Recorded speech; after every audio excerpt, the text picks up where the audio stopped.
Hey guys, Anime E here. Welcome back to What If Deku Had Koro Sensei's Powers. This is part 3. And before we jump into the video, I just want to say that this video is for people 13 and up. So Kappa doesn't get on me for that. Okay, last time we left off, I said that Deku was training right before the UA Sports Festival. He was training really hard so he unlocked some new abilities and powers. So before we get into the actual What If, I'm going to go over those right now. Number 1, I'm going to say what the actual name of the power or the ability is, and then I'm going to explain what it is. So number 1, Viscous Fluid. Deku can secrete a mucus-like fluid from his body, which is extremely sticky once it's, out of his body. Deku is immune to it, though, so if Deku walks through it, it's not going to be sticky for him. But everybody else will probably be stuck to the ground. Okay, so Sixth Sense is number 2. Now, the reason why I named this is because through training, Deku not only increased his reaction time to match his speed, but his sense of smell and hearing are beyond human level. Like, he's past bloodhounds when it comes to his hearing and his smelling. Alright, number 3 would be Mirage, which is basically after Deku reaches certain speeds, he leaves behind after images. And if he goes even faster than that, he can actually make clones. But the thing about the clones is, since they're made from speed, after Deku stops moving at that speed, they disappear. So yeah. And number 4 would be Camouflage. Now the only reason why I put this in the list is just because Koro Sensei has it in the actual Assassination Classroom anime and manga. So yeah. Alright, now for his new attacks. Number 1, Mach Beam, which is basically another attack that Koro Sensei had in the anime. It's where he basically compresses the air in his hands when he's moving at Mach speed. He compresses the air, and it's basically a Kamehameha wave from Dragon Ball. Number 2, this is one of my favorites. One for All, Blitzing Clone Smash. This is where Deku uses his Mach speed clones that I was talking to you before, the Mach Mirage, and combining them with One for All, they each perform a different smash. So if you have like 3 clones, one can do a Detroit Smash, one can do a Delaware Smash, one can do a Texas Smash. Now, he usually only uses about 3 clones with it, just to get some very basic smashes. But if he wants to go out, he can use every Smash, including the United States of Smash. Alright, and for his last attack that he's gotten so far is one of his ultimates. Remember last time when I said he had One for All full calorie Lynchie, where he basically does about 10,000 cuts on a villain? Well, this one is that, but taken to a whole other level. This one I call One for All full cowling multiple clone gods. Deku and his Mach clones, or his Mach Mirage, whatever you want to call it, each of them uses 100% of full cowling. Now remember, Deku hasn't trained up 100% of full cowling, so this will break his bones. Okay, he can't use this without breaking his bones or tiring himself out. So each of his clones uses a different attack. So one may use One for All full cowling Blitzing Clone Smash. One of them may use full cowling Lynchie. One of them may use a Detroit Smash. They each use a smash and an attack. And this keeps going until each of the clones has used every single attack that Deku knows how to use. However, he can only use this attack once a month because of what he's doing. He's literally using 100% full cow, which he has not trained up yet. And he's using every attack in his arsenal. That's going to tire him out. So because of that, it's a last resort, and he can only use this once a month. Because, which I'm about to explain in a minute, because after Deku uses this, he'll be put into a coma for 2 weeks. Yeah, this gives him extreme wear and tear on his body, so he doesn't use it often. In fact, he can't use it often. Okay, now on to the UA Sports Festival. Everyone, same as in canon, they move into the arena. Midnight goes through her little intro, and Bakugo is asked to do the speech. And when he does the speech, he pisses everyone off, just like in canon. And they move on to the first event, which is the race. And guys, do I really need to say this? We all know how this ends, okay? I mean, he has Mach 20 at his side. But anyway, I'm still gonna go over it. Once it starts, Todoroki, like in canon, tries to freeze everyone, but Deku's too fast. He instantly gets up and starts flying at about Mach 1. Yeah, Guys, I don't know how I don't know if you guys know how fast Mach 1 is, but that's the speed of sound. Around 700 miles per hour. So, basically, as soon as this race starts, Deku's already at the finish line. And everyone in the crowd goes wild, wondering what his quirk is. Like, how is he able to do that so fast? Bakugo is second, and Todoroki is third in the race. The rest of the race goes in, as like it did in canon. And, they're both pissed off that Deku just won in an instant. Like, it wasn't even close. They just blinked and Deku was at the other side. Second is the Cavalry Battle, and since nobody, and I mean nobody, wanted to partner with him because of the 10 million points, he decides to go solo and just fly the whole match. Which isn't breaking the rules because the Cavalry Battle said that all you have to do is just not touch the ground and steal the other people's headbands. So, Midnight allows it. So, once the countdown ends to start the Cavalry Battle, Deku just flies around in Mach 1 and grabs everybody's headband. Like, instantly. And everyone's wondering where their headbands went. They just see Deku with a bunch of headbands in his head floating way, way above them.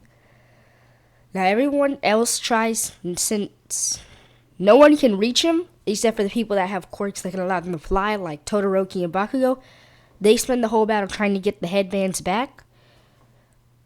They fail. They fail enormously since Deku can just dodge and maneuver. And he even shoots a few Mach beams at them just to make sure that nobody gets close to him.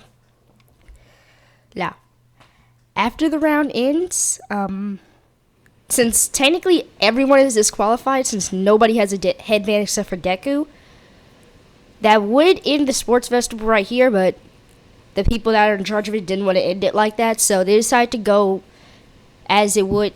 So they decided to just keep everybody in, and we'll just move on to the 1v1 battles. You see what I mean? Because they don't want to end the sports festival like that. That's kind of a sour note to end on. But that would be the case. Alright, now on to the 1v1 battles. First is Deku versus Shinso. And before Shinso can even talk, Deku just shouts Flickering Stun and knocks out Shinso immediately. If you don't know what Flickering Stun is, it's basically a move that I created in either part 1 or part 2. Where basically Deku moves so fast to the point where he teleports behind someone and he just jabs their pressure points. Yeah. And Deku is really strong even without full counting, so Shinso gets knocked out immediately. Alright, the rest of the fights go up the same as in canon until Deku versus Todoroki. Now, unlike Shinso, Deku actually still wants to help Todoroki use his fire side. So he decides to talk to Todoroki before he beats the crap out of him. And eventually, after a few cries and dodging some ice, Deku actually gets Todoroki to use his fire side. However, before anything else can go down, Deku just fires a Mach beam, blasting Todoroki into the wall. Oh, something else I forgot to mention? The Mach beam flies at the speed of light. Speed of sound. Just like Mach. So, yeah, there was no way Todoroki was dodging that. Alright, now on to the final battle. Deku versus Bakugo. All the other battles go the same as in canon. Bakugo was already pissed off when Deku just won the race in the Cavalry Battle instantly. And he's also even more pissed off at the fact that the only reason why the sports festival is still going right now is just because people didn't want to end it on a sour note. But if they stuck with the rules, they all would have gotten eliminated. So Bakugo's already really pissed off the fact that Deku just pretty much won the sports festival. So Bakugo decides to waste no time at all, and before the countdown can even finish, Bakugo just launches one of his biggest explosions he has yet. Because Bakugo's been training too. So he just launched one of his biggest explosions he has yet. And Deku's a little bit caught off guard by this, but he manages to dodge out of the way. Now Deku, remember how in part 1 I told you that Deku doesn't really take kind to disrespect? Well, the fact that Bakugo just did that, like just tried to sneak attack him basically, Deku doesn't like that. So instead of ending this quickly like with Shinso with the Flickering Stun, or ending it kind of brutally with the Mach Beam, he decides to make sure that Bakugo never forgets this. So Deku shouts, "One for all, Blitzing Clone Smash." and instantly 3 other Deku clones appear and each fire a different smash. One clone fires a Detroit smash, the other one fires a Delaware smash, and the third clone fires a Texas smash. Now this would be already enough to knock Bakugo out the arena, but Deku makes sure to limit it to where it just hurts him. It doesn't knock him out the arena, it just hurts him. Now all this is going on while the original Deku is slowly sneaking up behind Bakugo and instantly powers up to 50% of full cowling and just starts bullying Bakugo with a barrage of kicks and punches, and Bakugo can't keep up with his speed. Because full cowling already makes him very, very fast, but dude can go up to Mach 20, which he's not even going to do because it would just be a landslide victory. But yeah, he just starts bullying Bakugo with punches and kicks and smashes all the way around. This goes on for about 1 minute, and Deku finally stops when he realizes Bakugo is unconscious. And afterwards, Bakugo is taken to the recovery girl to heal. Todoroki is kind of scared. Like he just saw Bakugo, someone that he thought was almost stronger than him, just get bullied. Just absolutely destroyed by Deku. Like, Bakugo is bleeding and pretty much has maybe at least 2 broken bones from that. So afterward, Deku wins first place in the UA Sports Festival. Bakugo is second place and Todoroki is third place. Now, moving on to next week in class when Aizawa is announcing the Hero Agency internships. Now, because of Deku's performance in the UA Sports Festival, he got a lot of internships. Like, almost everybody wants him. But, just like in Canada, he decides to go to Gran Torino, but not because he heard he was All Might's teacher. No. He goes to Gran Torino because he knows him as the Jet Hero, and he thought, okay, he's really fast. Maybe he can teach me some new speed moves or something. So, skipping forward, Deku enters Gran Torino's house and wonders, why is he faking his death? Or at least making it look like he died. Remember, Deku is extremely intelligent in this what if, so yeah. So he instantly sees through the, hey, he looks like he's dead. He asks him why and helps him get up, and this is when Gran Torino starts digging through all Deku's stuff like he does in canon, and he realizes that this was like All Might's little, what is his name? Protege? So yeah. So after he finishes digging through his stuff, Deku asks why, and this is when Gran Torino challenges him to the challenge where he tries to get a punch on him. And without even thinking, Deku immediately accepts and powers up to Mach 5 and absolutely obliterates Gran Torino. And Gran Torino asks him to do it again, but says this time to try using One for All throughout your body. Deku immediately powers up to about 10% of full count and obliterates Gran Torino again, this time knocking him unconscious. A few hours later, when Gran Torino gains consciousness, he admits to Deku that he has nothing to teach him, since, he already knows full count and that's what he was going to teach him. Deku is a bit annoyed that he kind of wasted his time, but he's also glad to have met All Might's teacher. So Deku returns home and just continues to do his training his other way, and he hones his abilities. And because of all the training he's done between the beginning of the sports festival and now, Deku can now use One for All, full cowling, multiple clone gods at least once a week instead of once a month. And he's been able to upgrade from 60% of One for All and 60% of full cowling to be able to use 75% for One for All and 75% full cowling. So, he's almost there. He's really climbing up the ranks. Oh, not to mention, with his base form, he can crush metal. Yeah, he can just grab us. If you give Deku a steel beam, he can just crush it with his bare hands. So, yeah, I told you he was really strong. Now, skipping forward to the Hosu attack, Deku is alerted by the host about the Hosu attack.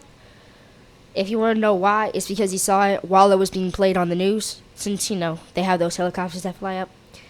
So Deku instantly rushes over, and the only reason he knows about it is because he knows it's near Gran Torino's area.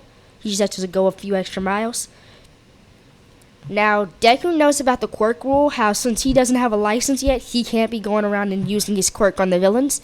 So instead, what Deku decides to do is just rush around the city, trying to get either civilians out the way so the pro heroes can use all their strength, or anybody that's injured, he can rush them to the hospital. This way, he's not breaking the quirk rule because he's not using his quirk, to hurt anybody, but he's actually using his quirk for good. He's teleporting people, getting them out the way so that the pro heroes can fight. So he's not breaking the rule at all. Now, on one of his rushes around the city, he sees Ida about to get sliced by the hero killer, and instead of punching him like he does in the original canon, Deku decides to grab Ida and rushes over to the hospital before Stain can even realize what's going on. Now Deku rushes back to Stain, and Stain recognizes him as the little kid in the sports festival. And before Stain can even do anything, Deku grabs him, rushes him over to Endeavor, and asks Endeavor, "Can you deal with this?" Now, I know you're wondering, why doesn't he just rush him over to the police station? Because he needs to weaken Stain first, because Stain could just bust out and kill a bunch of police officers. So, he teleports him to Endeavor. Endeavor thanks Deku for giving him the bad guy, and then Deku rushes out of here and talks to Ida while he's in the hospital. Alright, so since they never get in trouble, or since Deku never attacks Stain, he doesn't get in trouble. And because he got Ida out of there, Todoroki never finds out because Deku did all before he could call for backup. Alright guys, skipping forward to the final exam since that's the next arc, and I just go basically by arcs in this thing. I don't really go with what's in between because nothing significant happens in between.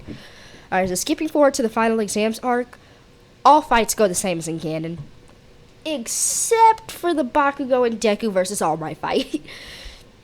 Now this time, Deku decides to fight All Might because he wants to test how much he's grown and how much One For All he can use.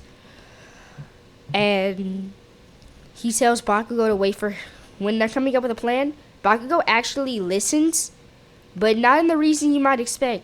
The only reason he listens is because he knows that, well, one, he and Deku have the same goal. They both want to fight All Might this time. And two, he's finally recognized that, hey, with his speed, we could actually do this. We can catch All Might off guard.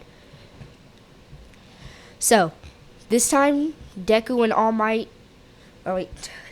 Bakugo come up with a plan. Now, what the plan is Deku's going to launch a very powerful attack, and right afterward, he tells Bakugo that he may be unconscious after that, so he wants Bakugo to land the final hit, which is using one of his big gauntlet explosions. And Bakugo agrees, because he knows that this is probably the only way this could work. Now, when All Might appears, Deku instantly rushes over to him. Well, he gets Bakugo, and they both rush over. He puts Bakugo, right next to him, maybe a few feet away, so that he can do his final attack. And Deku shouts, "One for all, full cowling, multiple clone gods." Yeah, remember that attack that I told you before at the beginning of the episode? When Deku uses this, he almost kills All Might. Literally, All Might is on the verge of death right now. Because, he just got cut about 10,000 times. He just got used every smash in the book against him. Yeah, All Might's about to die. Now, when everyone sees this attack, because remember, people can see them. When everybody sees this attack, they think that Deku almost just killed All Might. They think All Might is actually dead.